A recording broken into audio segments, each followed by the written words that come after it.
Bismillahirrahmanirrahim. Assalamualaikum warahmatullahi wabarakatuh. Perkenalkan, nama saya Muhammad Musyiful Ubay sebagai pemateri di pertemuan kelima dalam materi Al-Jumlatul Ismiyah. Sebelum kita menginjak pada materi, di sini saya akan memberikan mufradat, 3 mufradat. Yang pertama adalah al-jumlah. Al-jumlah artinya kalimat.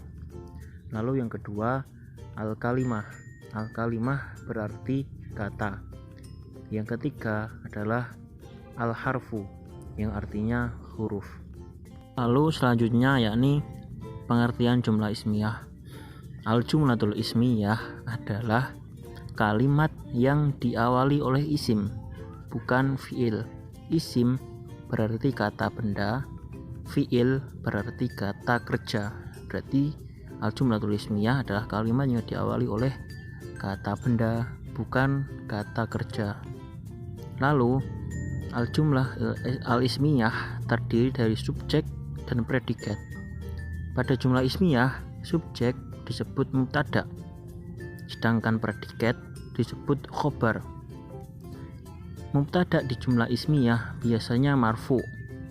Marfu itu ciri-ciri paling dasar adalah berharokat dhammah. Begitu juga khobar, kecuali ada huruf yang membuat ia majrur. Mubtada biasanya berupa isim ma'rifat, atau ciri-ciri yang paling dasar adalah ma'rifat itu di depan hurufnya, di depan katanya itu ada alif lam ditambahi al. Lalu khobar biasanya berbentuk isim nakirah, sibul jumlah atau jar majrur, mudhof ilaih, dan naat man'ut. Lalu selanjutnya adalah contoh jumlah ismiyah khobar isim nakirah. Contoh yang pertama adalah hada qalamun, ini bolpen. Di sini isim isyarah yakni hada itu isim isyarah sebagai mubtada dan khobarnya adalah qalamun berbentuk nakirah, atau tadi ciri-cirinya berharokat tanwin. Lalu yang kedua adalah al-masjidu kabirun, masjid itu besar. Al-masjidu merupakan mubtada berbentuk isim ma'rifah, ada alnya di depannya. Lalu kata sifat kabirun adalah khobar berbentuk isim nakirah. Lalu contoh selanjutnya dari jumlah ismiyah yang syibhul jumlah atau jar majrur. Contoh yang pertama adalah al-ustadu fil fasli, Pak Guru itu di kelas. Mubtada pada kalimat tersebut adalah al-ustadu dan khobarnya berupa jar majrur atau syibhul jumlah, yakni fi al-fasli, fi sebagai huruf jar dan al-fasli sebagai isim majrur. Lalu yang kedua adalah al-kitabu alal maktabi, buku itu di atas meja. Mubtada pada kalimat tersebut adalah al-kitabu.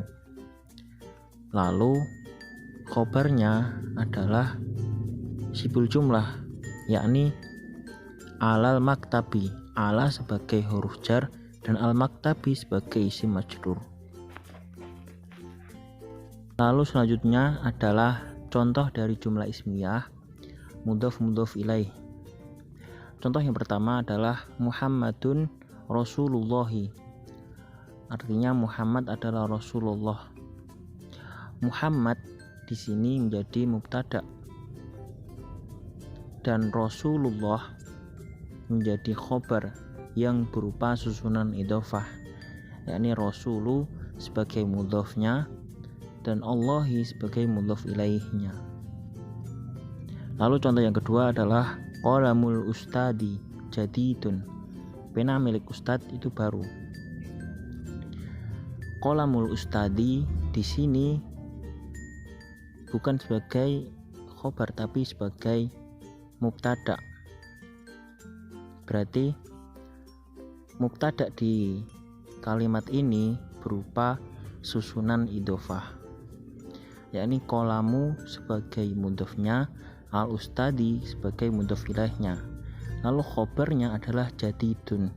Lalu untuk selanjutnya adalah contoh jumlah ismiyah na'at man'ut.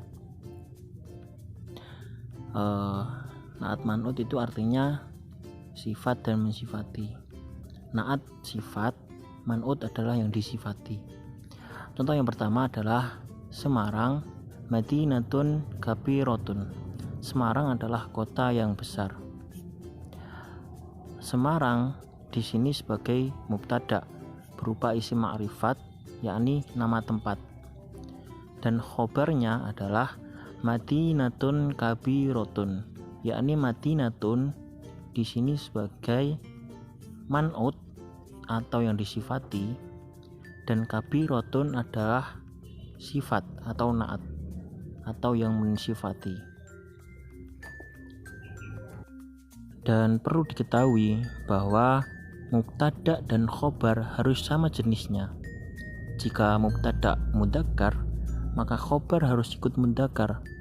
Jika mubtada muannas, maka khobar pun juga ikut muannas. Contoh, al-jidaru nadifun, dinding itu bersih. Al-jidaru merupakan mubtada mudzakkar, maka khobar yakni nadifun juga berbentuk mudzakkar. Lalu contoh yang kedua, as-sahatu wasi'atun, halaman itu luas. As-sahatu merupakan mubtada muannas, maka khobarnya yakni wasi'atun juga berbentuk muannas. Ya, mungkin itu saja materi yang bisa saya sampaikan. Kalau ada yang belum paham bisa ditanyakan di WA, di grup. Kurang lebihnya mohon maaf. Minta baca minal akhta, astaghfirullahaladzim. Astaghfirul khairat. Assalamualaikum warahmatullahi wabarakatuh.